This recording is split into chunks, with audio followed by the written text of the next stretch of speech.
más bien recordarnos que no debemos de dejar de confiar en Él y de la siguiente manera. Pero antes de que comencemos, les invito a que así como están, inclinen sus rostros y vamos a pedir la dirección de nuestro Dios. Padre Celestial, que moras en las alturas de los cielos en esta hora de la tarde, te damos gracias primeramente por tu inmensa bondad y misericordia en el cual nos permites estar aquí en tu casa para alabar y glorificar tu nombre, y en este momento para que seas tú pidiendo tu dirección y quien dirijas, Padre Celestial, lo que tú has preparado para cada uno de tus hijos. Sella mis labios y que tu espíritu también, que esté en la vida de mis hermanos, pueda hacer énfasis en lo que tú quieres para cada uno de ellos. Alabado seas pues, mi buen Dios, pedimos tu dirección en el nombre de Cristo Jesús. Amén. En la mañana, hermanos, vieron el tema número 1 acerca de la oración y el ayuno, ¿verdad? Y vieron una serie de formas, o más bien la importancia de la oración. Sin embargo, en esta ocasión vamos a ver las formas de orar.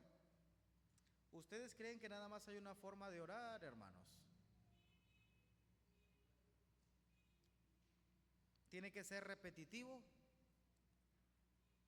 Creo que cuando nos acercamos en oración, lo hacemos primeramente por necesidad, ¿verdad?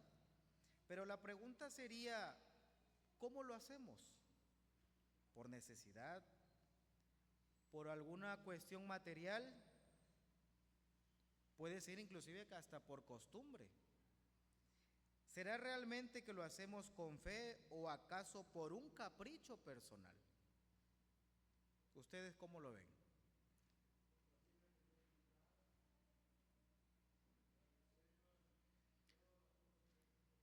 Nuestro hermano dice que por gratitud, ¿verdad? Una manera de agradecer. ¿Y qué parecería si yo les digo que no es solamente por pedir? El ser humano está acostumbrado a solamente pedir, pedir y pedir, ¿verdad? Y entre más pedimos, menos queremos dar. Vamos a recordar un poquito acerca de unos personajes bíblicos de los cuales el Señor les pidió algo tan pequeñito y se les hizo demasiado. Recordarán, hermanos, cuando Jesús habló con un joven que era rico, ¿verdad? Y el joven rico, ¿qué le dijo? Señor, yo he cumplido esto, yo he hecho acá. El caso que él era el hombre ideal. Pero para poder servirle y seguirlo, ¿qué le pidió el Señor? Exacto, que repartiera todo lo que tenía. En estos tiempos, hermanos, donde un vehículo ya no es un lujo, sino ¿qué cosa es, hermanos? Una necesidad. Si el Señor te dice, ¿sabes qué, hermano Asael? Ya te hiciste de tu coche, lo vas a poner al servicio de los jóvenes. Una o dos veces tal vez sí, ¿verdad? Pero ¿qué pasa cuando ya se hace constante? Dios mío, es que ya no puedo, tengo compromiso, el gasto de la gasolina, o esto y esto y lo que sigue.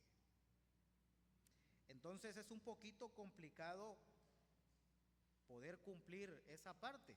Sin embargo, cuando nosotros oramos, primero lo hacemos, debe de ser por gratitud. Y en la palabra de nuestro Dios tenemos muchos ejemplos de cómo debe ser nuestra oración. Vamos a ver unos como de ellos. Tenemos la primera, que es la oración modelo. Esa la encontramos en el libro del Evangelio de San Lucas, si me ayudan a buscarlos, nada más para que ustedes lo vayan anotando. Y la oración modelo, ¿cuál es, hermanos? La que les enseña el Señor Jesús. El Padre nuestro que estás en los cielos, y ya lo sabemos de memoria. Bueno, ya debemos de saberlo.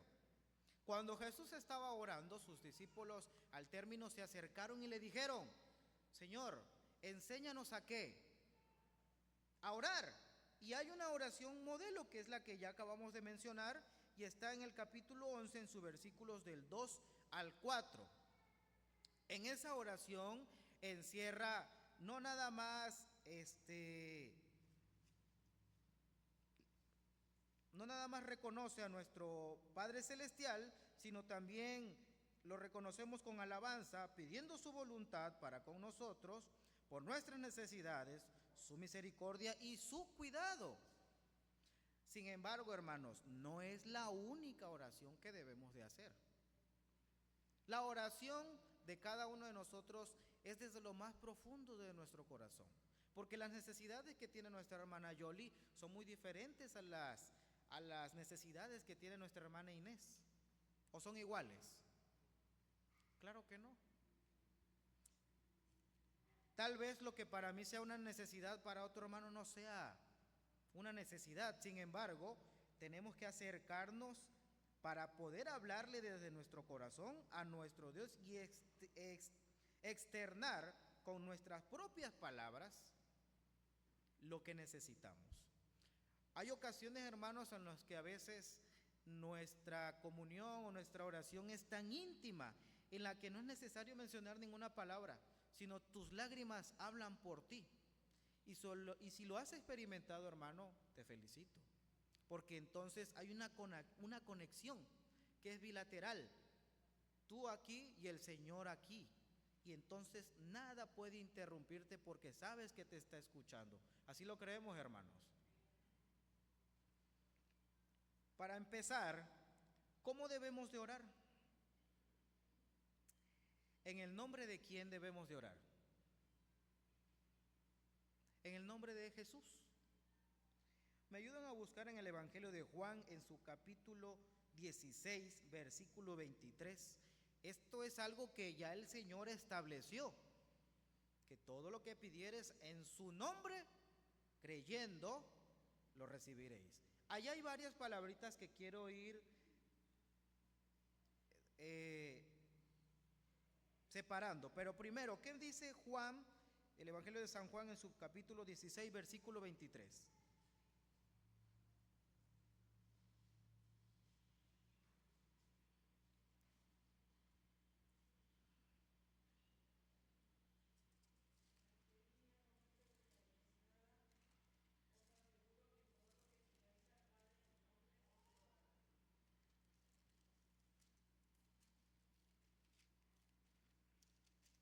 ¿Escucharon cómo dice al principio?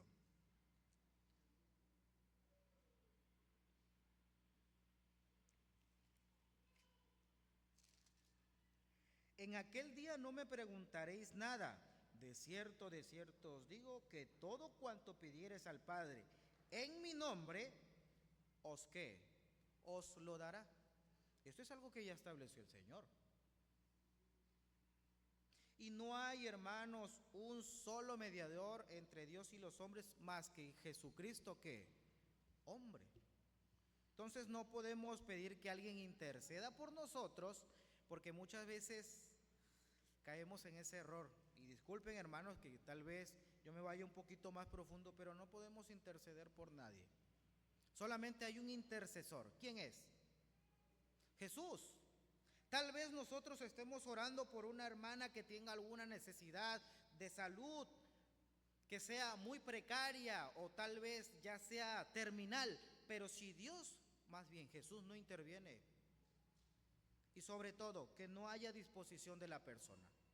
Estaba platicando con mi esposa acerca de una situación así y investigando y leyendo decía, yo puedo orar por tal persona y puedo tal vez pedir que el Señor la cambie, pero si también ella no tiene la disposición de pedir a Dios porque ella cambiar, no va a ser. Porque yo no tengo el poder. El único que puede interceder por nosotros es Jesucristo. Y dice el mismo Jesús que si alguien ha pecado, abogado tenemos para quién, con el Padre, a quien vuelve a recalcar, a Jesucristo. Yo puedo orar por la hermana, por el hermano, inclusive hasta por mi misma familia, porque quiera cambiar alguna actitud, pero si esa persona no tiene la disposición, sobre todo pedir la dirección de Dios, No puede hacerse. Por eso es que Jesús es el único que intercede por nosotros, el cual cuando tenemos que orar tenemos que hacerlo en el nombre de ¿quién? De Jesús. Y nadie va a llegar al Padre si no es por Él. Y solamente a través de Él podemos llegar directamente al Padre. Estoy parafraseando. Me ayudan a buscar ahí mismo en el Evangelio de San Juan en 14, en su versículo 6, donde Él dice que Él es el camino, Él es la verdad y Él es ¿qué? La vida. Y nadie va al Padre si no es por mí. No es algo que yo me lo esté sacando de la manga, hermanos, es algo que aquí está escrito. Entonces, una de las formas de orar es primero en el nombre de nuestro Señor Jesucristo. La segunda, creyendo. Me ayudan a buscar en Marcos, en su capítulo 11, versículo 24. ¿Qué nos dice? Marcos 11, 24.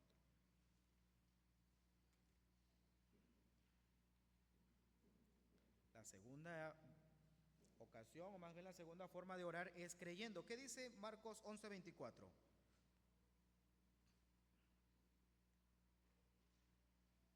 Por tanto os digo que todo lo que pidiereis orando, creed que lo recibiréis y os vendrá. Pero hay una palabrita que es primordial para poder creer y va conformada nada más por dos letras. ¿Cuáles, hermanos? Fe. Dice Hebreos que sin fe es imposible que agradar a Dios. Entonces no es posible que nada más nos arrodillemos o pidamos al Señor si no vamos a creer que lo va a hacer, ¿verdad? Nada más que aquí hay algo importante, algo que puede ser tal vez un poquito contradictorio, pero no es así, sino que tiene mucha lógica y sobre todo que tiene un sentido espiritual. Porque si vamos a orar creyendo que lo vamos a recibir, también tenemos que saber qué estamos pidiendo. Porque si estamos pidiendo algo con fe, pero es algo que va a dañar mi vida espiritual y me va a alejar de mi Dios, no va a suceder, por mucha fe que tú tengas. Por eso les mencionaba al principio, ¿cómo oramos? ¿Cómo lo hacemos? ¿Por un deleite? ¿Por algo que quiero satisfacer? ¿Por un crecimiento que sé que en vez de ayudarme, me va a entorpecer en la obra, mi Dios?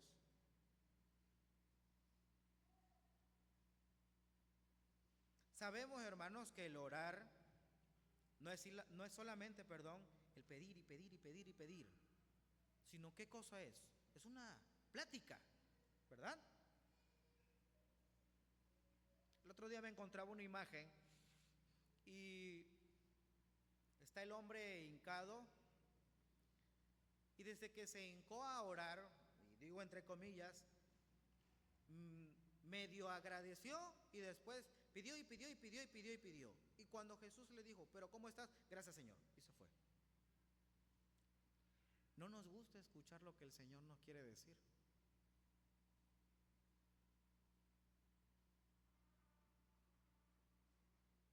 Nuestra hermana hace un momentito en la oración mencionaba que cuando Dios está en silencio es porque está, ¿qué, hermanos? Está trabajando. Curiosamente creemos que cada oración tiene que ser contestada en el momento que nosotros queremos. Y porque yo estoy creyendo que va a suceder así, así va a suceder. No. Hay una palabrita que todavía no la he mencionado, pero muchas veces se nos va de las manos, y es a confiar en su voluntad. Inclusive el mismo Jesús lo hizo.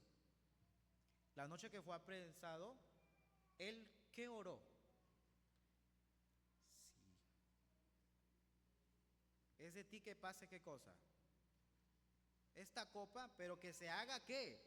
Tu voluntad. Inclusive él mismo estaba a lo que nuestro Dios quería. Pero no, Abraham quiere orar y se tiene que cumplir en el momento. No es así, hermanos. Ni siquiera tengo ni la comunión, ni la fuerza, ni la fe para hacerlo. Esto es un trabajo constante. Y entre más nos acerquemos al Señor, mejor esperaremos su voluntad. Creyendo entonces, ¿verdad?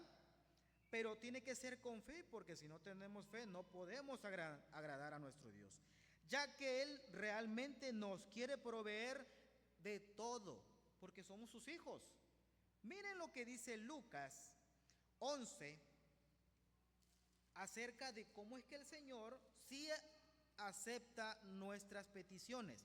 Dice en el versículo 9 y 10 de Lucas 11: yo os digo, pedid y se os dará, buscad y hallaréis, llamad y se os abrirá, porque todo aquel que pide, recibe, y el que busca, halla, y al que llama, se le abrirá. Y continúa diciendo que Padre de vosotros, si su hijo le pide pan, es algo que ya hemos leído. Realmente el Señor nos quiere bendecir. Los que ponemos esas barreras, para que la bendición llegue a nuestras vidas o ese progreso, somos nosotros mismos. ¿Y cómo lo hacemos? Con las dudas, con nuestro comportamiento, con nuestro testimonio. Y a veces sin darnos cuenta hasta siendo piedra de tropiezo igual. Pero por eso el Señor nos pide que cuando oremos lo hagamos creyendo y con fe. Tercera forma de orar, poniéndonos a cuentas con el Señor. En Mateo 11:25, en Marcos 11:25 vuelve a recalcar que cuando vayamos a orar no debamos de tener nada contra nadie. Y aquí también incluye inclusive para los que somos casados o a los que están en noviazgo. Y no nada más en lo marital o en la pareja, sino también en todos los aspectos. Poniéndonos a cuentas con el Señor. Marcos 11:25 dice: y cuando estéis orando, perdonad si tenéis algo contra alguno, para que también vuestro Padre que está en los cielos os perdone a vosotros vuestras ofensas. Es decir, no nos podemos acercar al Señor, hermanos, si tenemos algo en nuestro corazón que nos está dañando. Por poner un ejemplo, vengo a orar, pero el hermano Nalder el otro día me apagó el micrófono y no se lo voy a perdonar. Es un ejemplo, pero yo me vengo aquí y me pongo a orar. ¿Ustedes creen que verdaderamente con algo tan sencillito que ya corrompió mi corazón de coraje, va a llegar esa oración? Y vayámonos a un poquito más extremo. Antes de venir a la iglesia, por algo insignificante discuto con mi pareja y venimos enojados a la iglesia. Pero estoy cantando y siento que ya se me olvidó, pero no quiero ni tocarla, no quiero ni voltearla a ver. No es así. Por eso dice: cuando estéis orando, perdonad si tenéis algo contra alguno, para que también el Señor perdone nuestras ofensas. Queremos inclusive que nos pidan perdón cuando nosotros somos los que hemos ofendido. Tengamos presente, hermanos, que debemos arreglarnos antes de presentarnos ante Él. Vamos con la número ¿qué, hermanos? La número 4. Para orar entonces tenemos que hacerlo en el nombre de Jesús. El número 2, creyendo. El tercero, lo acabo de decir, poniéndonos ¿qué? A cuentas. Número 4, en la comunión del Espíritu Santo. Me ayudan a buscar, hermanos, porque yo creo que vamos a tener que hacer un manejo bíblico antes en cada actividad, porque Romanos 8:14.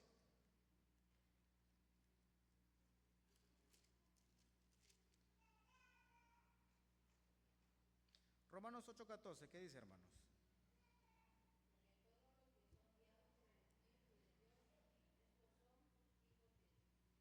La unción es necesaria para pedir bien. Es decir, que el Espíritu Santo ponga las palabras adecuadas para pedir conforme a la voluntad del Señor para nuestra vida. Es decir, nos invita a que no pidamos erróneamente. Lo que les mencionaba hace un momento. ¿Por qué a veces no recibimos lo que pedimos? Porque pedimos ¿qué? Mal, dice el Señor, para vuestros deleites. Tal vez tú no lo alcanzas a ver, pero lo que estás pidiendo te va a destruir. Y hasta un no es una respuesta de Dios. El problema es que muchas veces no estamos acostumbrados a que el Señor nos diga que no, ¿verdad? Y sobre todo cuando es algo que anhelamos, que queremos. Pero tal vez eso que tanto pides, el Señor sabe por qué no lo ha permitido. O tal vez no es el tiempo. Y sí te lo va a dar cuando Él considera que estás preparado, que estás preparada para recibirlo. Por eso cuando oremos, pidamos que se haga su voluntad en el tiempo que Él lo decida. Y si no lo permite, que también nos haga entender por qué no.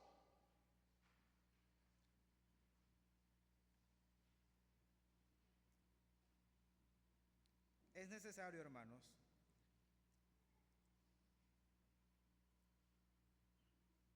que para poder orar verdaderamente seamos guiados por el Espíritu Santo.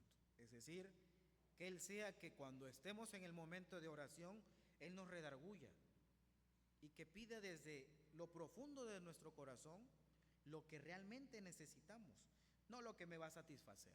Aunque sabemos que el gozo que sentimos no es el gozo que da el mundo, porque el gozo que da nuestro Dios, nadie nos lo puede quitar.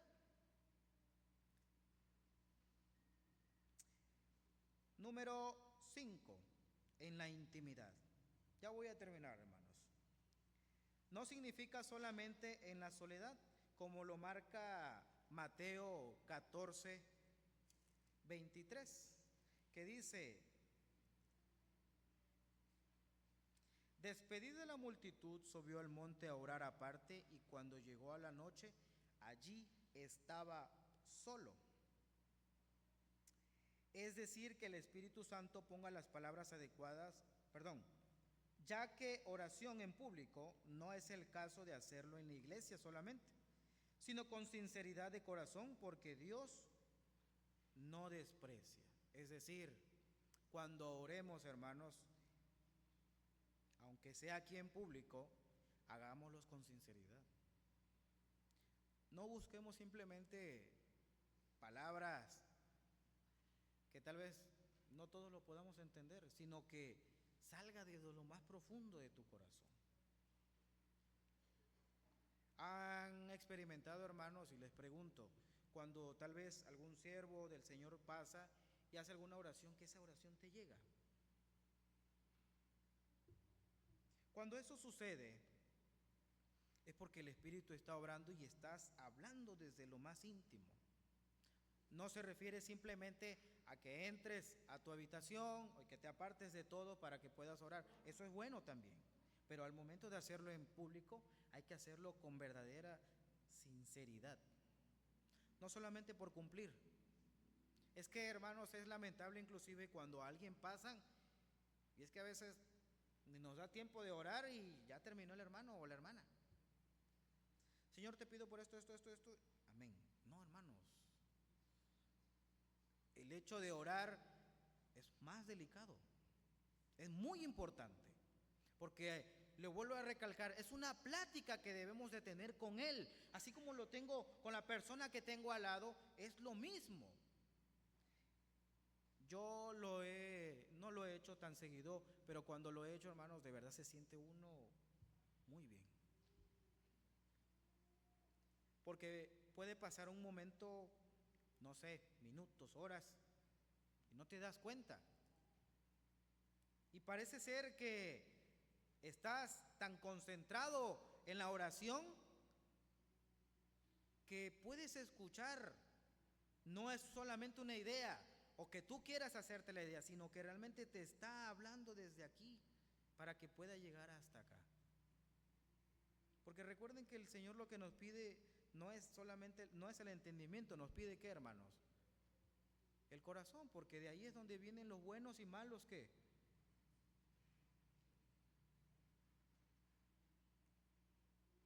Hermanos, hay muchas formas de orar.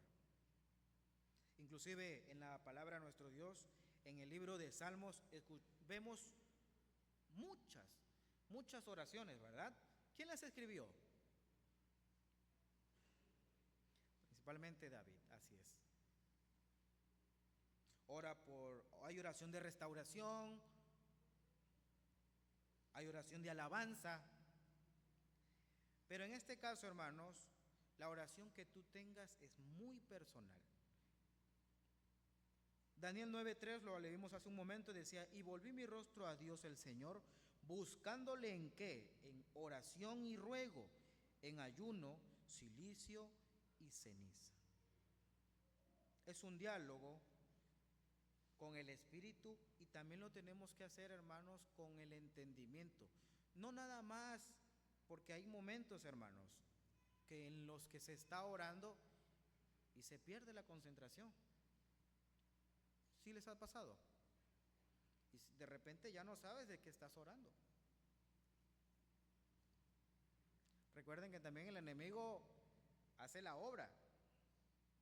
Sin embargo, mientras más cerca estemos de nuestro Dios, menos podrá acercarse a nosotros.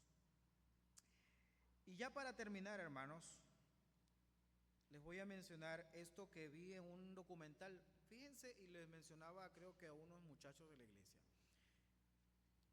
Hubo una reunión, había una muchacha, que se metió en las cosas ocultas.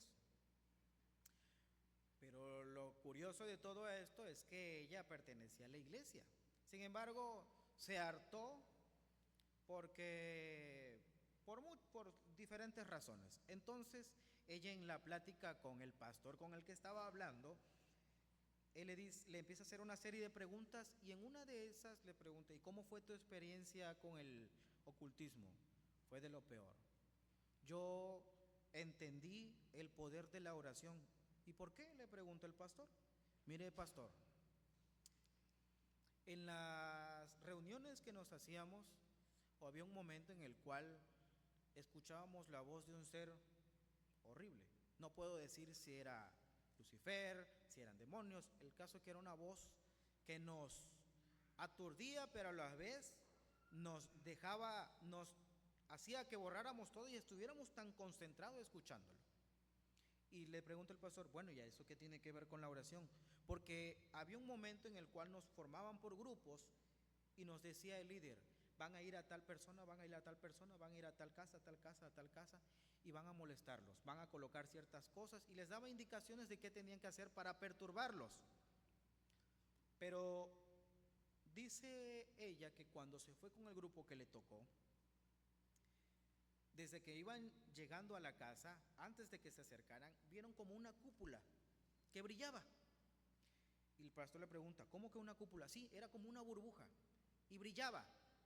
Y yo no entendía de qué se refería. Por más que nos queríamos acercar, nos regresábamos. Entonces el líder que iba con nosotros de ese grupo nos dijo: no se acerquen, vámonos y no vamos a terminar fulminados. Entonces, dice ella, empieza a llorar y empieza a explicarlo desde su corazón y decía: gracias, Dios mío, porque me mostraste que la oración tiene poder. Cuando regresan y les empiezan a pedir los pormenores de lo que había sucedido, le dice el pastor: ¿y qué pasó? Porque ella estaba llorando. Entendí el poder de la oración, pastor, porque le pregunté: bueno, ¿y por qué no nos pudimos acercar a esa casa? Si tenía una cúpula, no pasaba nada, no había nadie encubriendo, podíamos entrar, pero algo nos detenía. Entonces el líder de ahí nos dijo: ¿era una cúpula de tal forma y brillaba? Sí. Ellos son cristianos y no te acerques, porque vamos a perder siempre. Y lo peor de todo es que esa cúpula que estaba ahí es la oración que ellos hacen.